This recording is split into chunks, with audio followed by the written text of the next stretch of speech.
Assalamualaikum warahmatullahi wabarakatuh. Innal hamdalillah nahmaduhu wa nasta'inuhu wa nastaghfiruhu wa nastahdihi wa na'udzu billahi min shururi anfusina wa sayyiati a'malina may yahdihillahu fala mudilla lahu wa may yudlilhu fala hadiya lahu.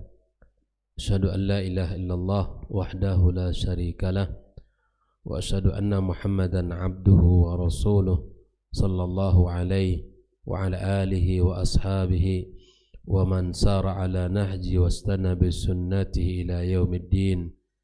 Ya ayyuhalladzina amanu ittaqullaha haqqa tuqatih wa la tamutunna illa wa antum muslimun. Amma ba'd, fa inna asdaqal hadithi kitabullah wa khairal huda huda Muhammad sallallahu alaihi wasallam wa syarrul umuri muhdatsatuha wa kullu muhdatsatin bid'ah wa kullu bid'atin dhalalah wa kullu dhalalatin finnar. Ahibati fillah, ikhwani wa akhwati fid din, kaum muslimin dan muslimat, al-musyahidin wal musyahidat rahimakumullah. Alhamdulillah, segala puji dan syukur hanya milik Allah. Tiada kenikmatan yang kita rasakan di dalam kehidupan kita melainkan mutlak dari Allah Subhanahu wa ta'ala. Maka kita mengucapkan alhamdulillah sebagai bentuk kesyukuran kita kepadanya dengan syukur lisan dan ditambah dengan syukur yang membuktikan amal yang dilahirkan dari anggota tubuh kita, tunduk dan patuh kepadanya serta menjaga aturan-aturan Allah Subhanahu wa ta'ala. Mudah-mudahan dengan syukur yang dari kita, baik lisan maupun amal zahir dari yang kita lakukan, menambahkan nikmat-nikmat yang lain yang wajib pula untuk kita syukuri bersama. Mudah-mudahan Allah Subhanahu wa ta'ala selalu bimbing dan berikan taufik kepada kita untuk bisa menjaga nikmat-nikmat ini dan kita bisa menggunakannya dalam ketaatan kepada Allah Subhanahu wa ta'ala. Salat dan salam untuk Nabi kita yang mulia alaihi salatu wassalam. Mudah-mudahan kita mendapatkan syafaatnya pada hari kiamat kelak. Ahibati fillah, kembali kita melanjutkan pembahasan kitab Lum'atul I'tiqad Al-Hadi ila Sabilir Rasyad, yang mana sudah kita bahas beberapa sifat-sifat Allah di dalam hadis-hadis Nabi kita alaihi salatu wassalam. Pagi ini kita kembali membaca dan atau mengulang sedikit tentang sifat ulu. Sifat ulu, sifat yang menunjukkan ketinggian Allah Azza wa Jal. Allah Maha Tinggi. Al-ulu min sifatillahi ats-tsabitati lahu bil kitabi was sunnah wa ijma'is salaf.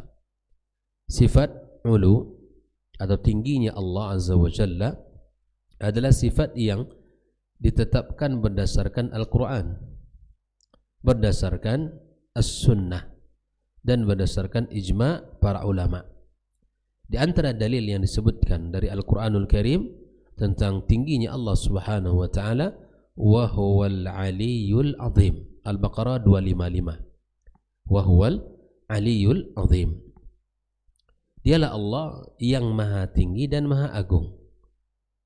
Allah menyebutkan tentang dirinya, Dia yang maha tinggi dan maha agung.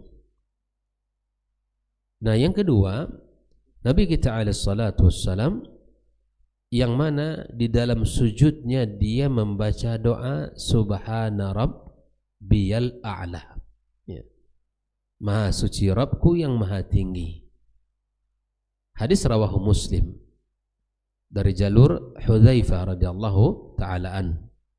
Ini menunjukkan Nabi kita alaihi salatu wassalam memberikan kepada kita pelajaran bahwa Allah yang maha tinggi disifati dalam doa beliau, Subhana Rabbiyal A'la.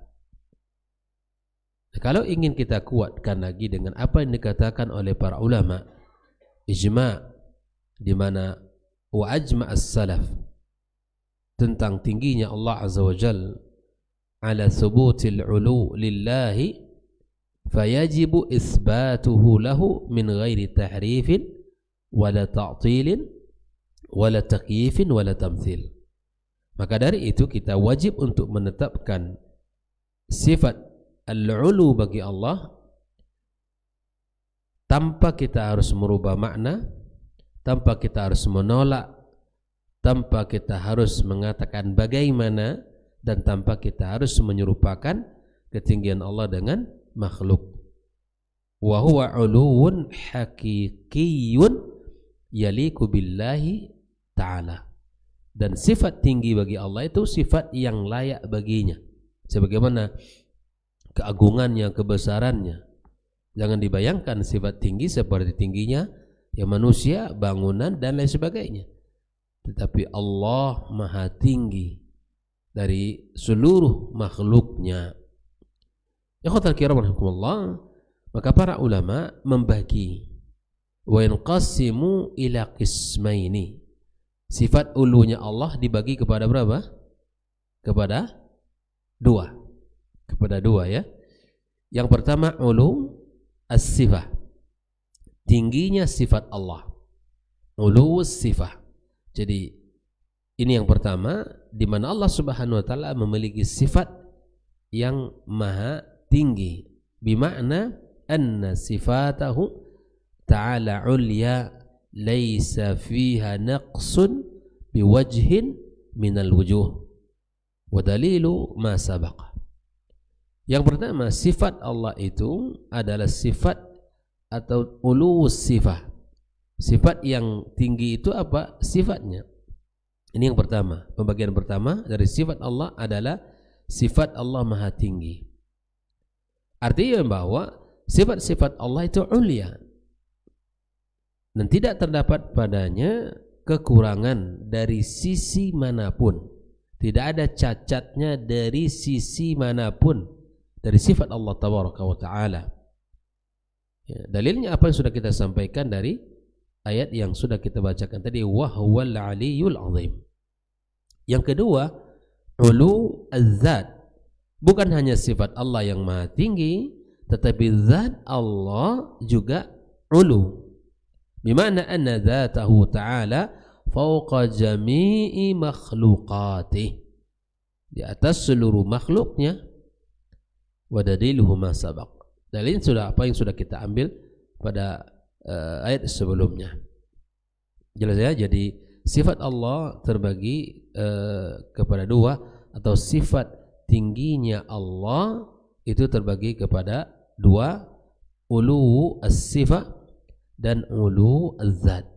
Yang pertama yang tinggi itu sifatnya yang tidak ada terdapat sedikit pun cacat, dan yang kedua adalah zat Allah yang menunjukkan bahwa Allah berada di atas seluruh makhluknya. Firman Allah Subhanahu wa taala yang menyebutkan aamintum man fis sama, aamintum man fis sama. Apakah kalian merasa aman dari yang di langit? Siapa yang di langit? Adalah Allah. Ya, Al-Mulk ayat 1 ayat 16. Ya, jadi ketika Allah Subhanahu wa taala mensifati dirinya bahwa Dia Maha Tinggi, maka ayat ini juga menyebutkan. Hadis Nabi kita alaihi salatu wassalam di dalam walaupun ini disebutkan isnadnya fihi maqal, ya, maka seperti apa dikatakan Nabi, Rabbanallah allazi fis sama taqaddasa ismuk. Rabb kami adalah Allah yang di langit, yang maha suci namanya. Ya, yang maha suci namanya. Ala kulli hal, walaupun hadis ini merupakan salah satu hadis yang disebutkan dhaif oleh para ulama, ada hadis yang lain yang menunjukkan kesahihan apa yang disebutkan di mana Allah Maha Tinggi.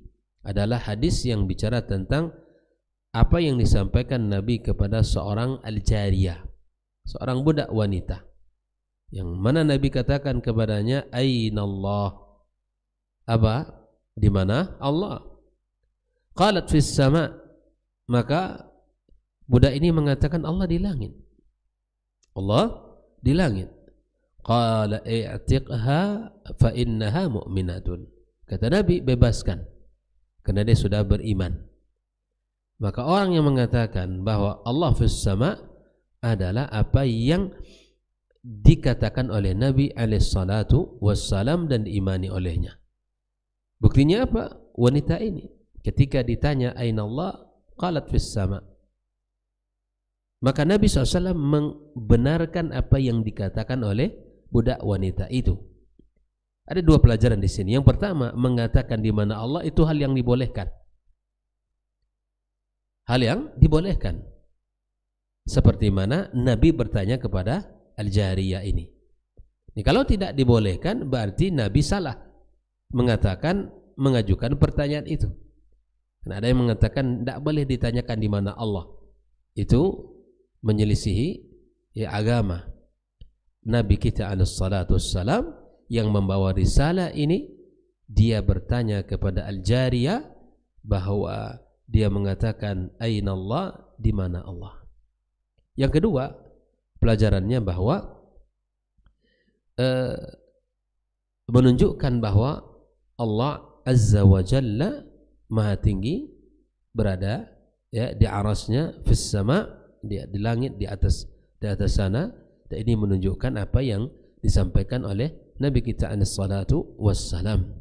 Hadis ini rawahu Muslim dalam kisah Muawiyah bin Al-Hakam. Kalau ingin ditambahkan kepada dalil yang berikutnya, maka perkataan Nabi kita alaihi salatu wassalam kepada Husain ibn Ubaid al-Khuzai, walidu Imran Ibn Husain, berkata Nabi kepada Al-Husain, di mana Nabi mengatakan watrukis sittah wa'budilladzi fis sama. Karena ketika ditanya berapa Tuhan yang kamu sembah, kata dia 6 di bumi, 1 di langit. Kata Nabi alaihi salatu wassalam, tinggalkan 6 yang di bumi ini, sembah 1 yang di langit. Ini menunjukkan apa? Hadza huwa al-lafzul ladzi dzakara al-muallif.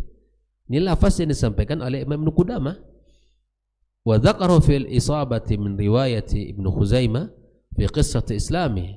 Dan juga disebutkan dalam kitab Isabah fi ma'rifati sahabah, di dalam riwayat Ibnu Khuzaimah kisah Islamnya, dan lafaz bilafzi ghairi hadza, dengan lafaz yang lain. Wa fihi iqrarun nabi, di dalam hadis ini terdapat penetapan Nabi alaihi salatu wassalam kepada Husain hina qala, ketika dikatakan sittatan fil ardi wa wahidan fis sama. Ketika ditanya berapa yang kau sembah, 6 di bumi, 7 di langit. Kata Nabi alaihi salatu wassalam, ya untuk meninggalkan itu, tinggalkan yang 6, sembah yang di langit saja. Kalau dimasukkan di langit siapa kalau bukan Allah subhanahu wa ta'ala? Inilah akidah yang diajarkan oleh Nabi kita alaihi salatu wassalam. Tidak seperti yang dituduhkan hari ini. Tidak seperti yang dipermasalahkan oleh orang hari ini. Mengatakan Allah fis sama, ya itu dituduh dengan mujassimah dan lain sebagainya.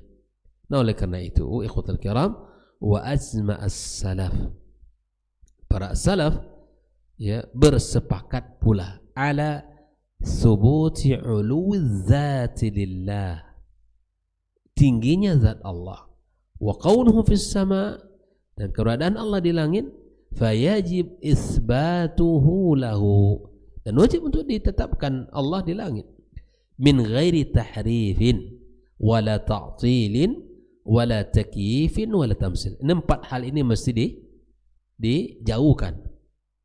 Ketika kita menetapkan sifat Allah, maka 4 hal ini mesti dihilangkan.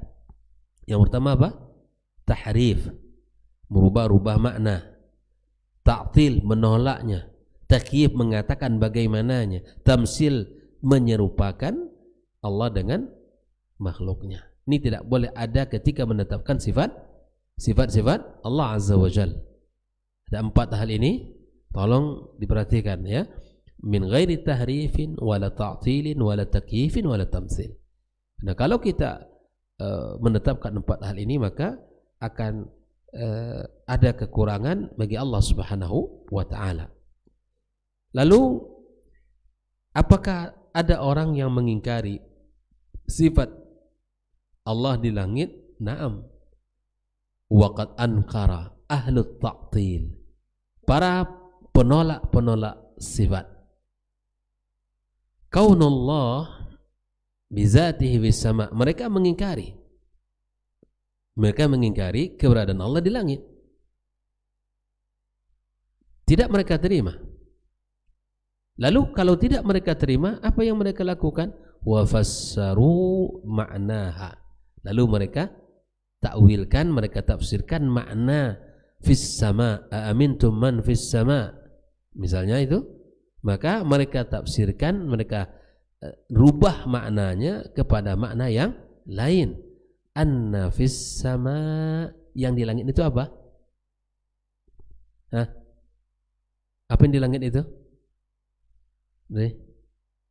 Mulkuhu wa sultanuhu, yang di langit itu apa?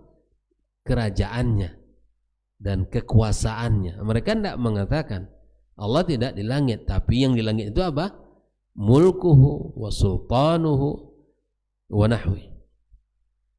Ya, yang di langit itu apa? Yang tinggi itu adalah kerajaan dan kekuasaannya.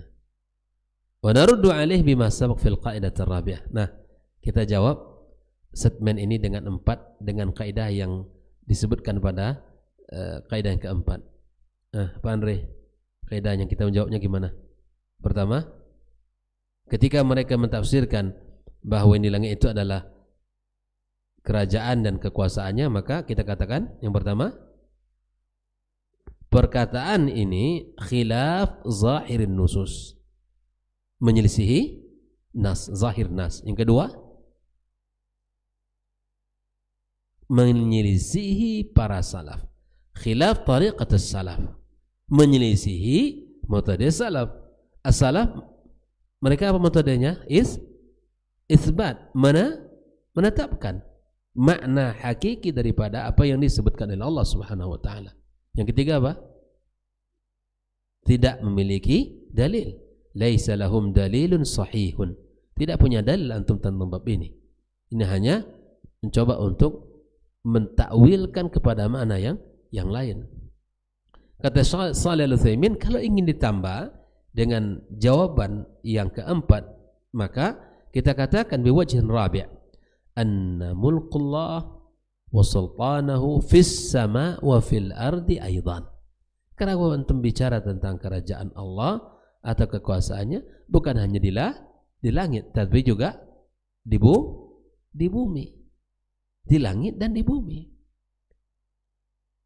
Kalau ingin ditambahkan bantahan yang kelima, biwajhin khamis, wa huwa dalalatul aqal alaihi li'annahu sifatu kamal. Secara akal juga sudah menetapkan Allah di langit. Kenapa? Karena itu sifat sempurna bagi Allah Subhanahu wa taala. Jelas?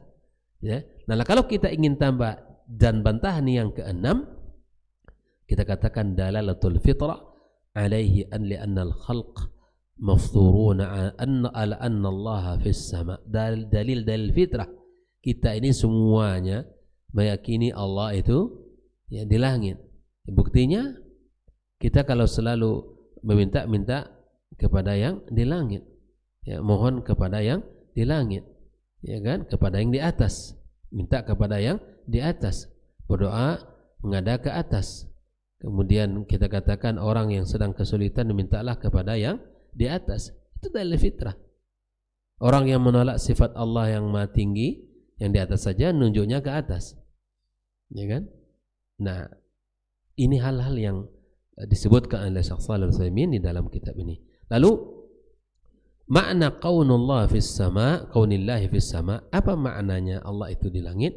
Al-makna sahih li qaunillah fis sama, amintum man fis sama, anna Allah ta'ala ala sama, fi bimakna ala, walaysat lizarfiyah, bukan menunjukkan tempat, walaysat lizaraf, ya, lianna as-sama la tuhitu billahi au innahu fil ulu, ya, bahwa langit tidak bisa meliputi Allah, bahwa sesungguhnya Allah di langit tinggi, ya, fis sama fil ulu, fas sama bimakna al ulu wa laysa al murad biha as-sama al mabniyah.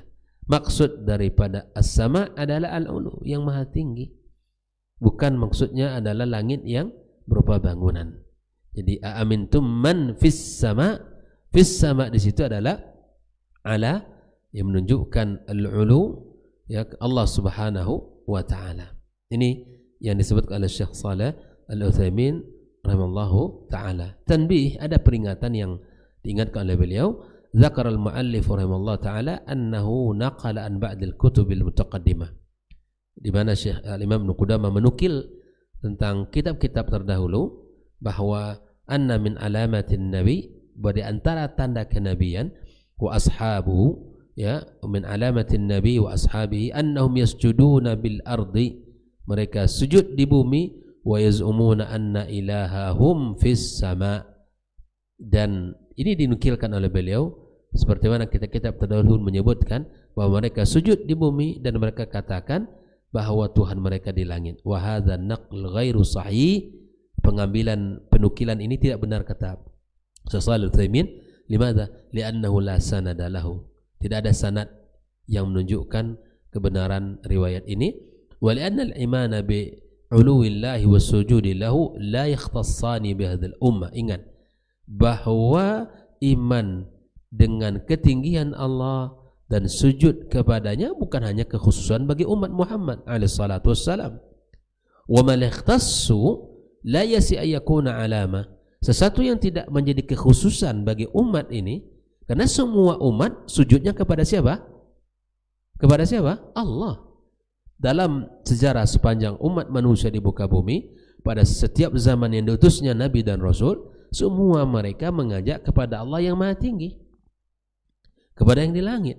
Sujud mereka di bumi kepada yang di langit, kepada yang maha tinggi. Sesuatu yang tidak menjadi kekhususan bagi umat ini, maka tidak bisa, ya, la yasi ayakuna alamah, sebagai tanda. Lianna ta'bir wa lianna ta'bir biz'am. Ingat, ini jawaban kedua.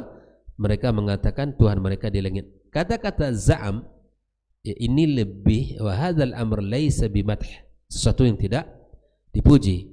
Lian akthar ma ya'ti za'am fi ma yushaqqu fi, karena kata-kata za'mun itu dipakai untuk sesuatu yang diragukan, ya, sesuatu yang diragukan. Oleh karenanya hal yang dinukilkan oleh Imam Ibnu Qudamah al-Maqdisi dalam kitab Lum'atul I'tiqad, dikatakan oleh Syekh Shalih Al-Utsaimin ini penukilan yang tidak benar karena sanadnya terputus atau sanadnya tidak jelas. Baik, ikhwatul kiram. Kita lanjutkan pembahasan ini dengan apa yang dikatakan kepada Imam Malik. Wasu'ila al-Imam Malik bin Anas rahimahullah ta'ala faqila ya Aba Abdillah ar-Rahmanu 'alal 'arsy istawa. Suatu ketika ditanyakan kepada Imam Malik ibn Anas, wahai Abu Abdillah, ar-Rahman 'alal 'arsy istawa, Allah yang Maha Rahman, ya, berada di atas aras. Taha ayat 5. Apa yang dikatakan oleh Imam Malik? Qal kaifastawa, bagaimana bersemayamnya Allah, atau bagaimana istiwanya Allah azza wal. Faqal, Imam Malik kemudian mengatakan, ya, al-istiwa ghair majhul. Al-istiwa sesuatu yang tidak, ya, bukan tidak diketahui. Ya, al-istiwa maklum, bahasa lainnya sesuatu yang diketahui maknanya. Wal kaif ghairu ma'qul, bagaimana istiwa Allah sesuatu yang tidak bisa diketahui oleh akal kita. Wal imanu bi wajib, mengimani Allah bahwa dia beristiwa itu adalah wajib. Wasu'alu anhu bid'ah, bertanya itu adalah bagaimana Allah, bagaimana itu sesuatu yang perkara yang tidak ada, ya, adalah perkara bid'ah. Thumma umira birrajuli fa ukhrij, kemudian orang yang bertanya-tanya itu ada diusir oleh Imam Malik karena itu akan menghadirkan fitnah. Mari kita lihat syarah Syekh Shalih Al-Utsaimin, dan dengan penjelasan ini berakhirlah tentang sifat-sifat Allah di dalam hadis Nabi alaihi salatu wassalam. Maksud daripada jawaban Imam Malik Jawab Imam Malik ibn Anas ibn Malik, kata Syekh Shalih Utsaimin, walaysa abuhu Anas bin Malik as-sahabi. Maksudnya Malik ibn Anas bin Malik bukanlah bapaknya Anas yang merupakan sahabat Nabi, tetapi maksudnya yang lain. Dan wa kana jaddu Malik min kibar tabi'in, kakeknya adalah dari kibar at-tabi'in, wa abu jaddi min as-sahabah, tapi bapak kakeknya dari sahabat. Lahir Imam Malik pada tahun 93 Hijriah di kota Madinah dan meninggal pada tahun 179 Hijriah, dan dia golongan at-tabi'in. Su'ila Malik faqila ya Abdullah, beliau ditanya tentang ayat Ar-Rahman 'alal 'arsy istawa. Kaifa istawa, bagaimana istiwanya Allah? Maka Imam Malik menjelaskan al-istiwa ghair majhul ay ma'lumul ma'na. Istiwa sesuatu yang sudah dimaklumi maknanya. Al-istiwa bagi orang Arab, bagi orang makna istiwa sudah maklum. Wa huwa al-'ulu wal istiqrar. Wa kaifa ghairu maqul. Dan pertanyaan bagaimana istiwanya Allah, sesuatu yang tidak bisa diketahui oleh akal kita. Ya, ghairu mudrikat bil aqli. Dan Allah Ta'ala a'zam wa ajal min an tudrika al-uqul kaifiyat sifatih. Sesuatu yang tidak bisa diliputi oleh akal kita, yang tidak bisa diketahui bagaimana Allah Maha Tinggi. Dikatakan sejak awal Allah tidak bisa diliputi oleh akal kita bagaimana, seperti apa, baik itu nuzulnya Allah, turunnya Allah Azza wa Jal, baik itu kagumnya Allah Azza wa Jal, baik itu ya istiwanya Allah Subhanahu wa Ta'ala, baik itu tingginya Allah. Sesuatu yang tidak bisa diketahui oleh akal kita, karena akal kita ini terbatas. Ketika mengatakan istiwa maklum wal kaif majhul wal imanu bi wajib, mengimani bahwa Allah ya istawa ala arsy adalah satu kewajiban. Kenapa wajib? Karena liwurudihi fil kitabi was sunnah, karena terdapat di dalam Alkitab dan Sunnah. Wasu'alu anhu, lalu bertanya, ya, bagaimana itu sesuatu yang tidak terpuji adalah perkara bid'ah. Ya, jangan dikatakan ainallah, itu pertanyaan Nabi tadi. Ainallah itu pertanyaan siapa? Pertanyaan Nabi. Dan Nabi menanyakan. Kalau itu salah berarti Nabi salah. Yang bid'ah itu menanyakan bagaimana tingginya Allah, bagaimana nuzulnya Allah dan sebagainya. Dan soal anhu lam yakun fi ahdin Nabi alaihi salatu wassalam, pertanyaan ini tidak ada di zaman Nabi alaihi salatu wassalam dan zaman para sahabat, menanyakan bagaimana. Ya, karena kalau sudah bagaimana masuk nanti pikiran-pikiran di situ. Tsumma umira bis-sa'il fa ukhrija minal masjid khaufan min ayyuftinan nas fi aqidatihim wa ta'zizan lahu biman'ihi min majalisil ilm. Lalu orang ini diusir dari majelis itu, dikeluarkan dari majelisnya, dan ini sebagai bentuk yang pertama menjaga orang dari fitnah pertanyaan dia, yang kedua sebagai bentuk hukuman bagi dia, Nah, oleh karena itu ikhwatal kiramullah, kita simpulkan bahwa akidah Ahlussunnah wal Jamaah tentang sifat-sifat Allah sangatlah mudah dipahami. Akidah yang kita pelajari dari apa yang disampaikan oleh Nabi kita alaihi salatu wasallam sangat mudah. Karena apa? Karena semuanya bersumber kepada Al-Quran dan apa yang dikatakan oleh Nabi kita alaihi salatu wasallam. Tidak rumit, cukup kita isbatkan sifat-sifat Allah baik yang berada dalam Al-Quran dan maupun yang ada di dalam hadis Nabi alaihi salatu wassalam. Mudah-mudahan ya kita bisa memahaminya dengan baik, dan mudah-mudahan Allah Subhanahu wa taala membukakan pintu-pintu kebaikan bagi kita di dalam bab mengimani Allah Azza wa Jalla dengan sifat-sifatnya dan menyembah, mengesahkan Allah di dalam ciptaannya, mengesahkan Allah di dalam ibadah dan penghambaan kepadanya. Insyaallah besok kita akan masuk kepada pembahasan berikutnya tentang kalamullah, tentang perkataan Allah Subhanahu wa taala. Bagaimana dan seperti apa penjelasannya, insyaallah kita bahas pada pertemuan berikutnya. Wassallallahu ala nabiyyina wa habibina Muhammadin wa ala alihi washabbihi ajmain. Wassalamualaikum warahmatullahi wabarakatuh.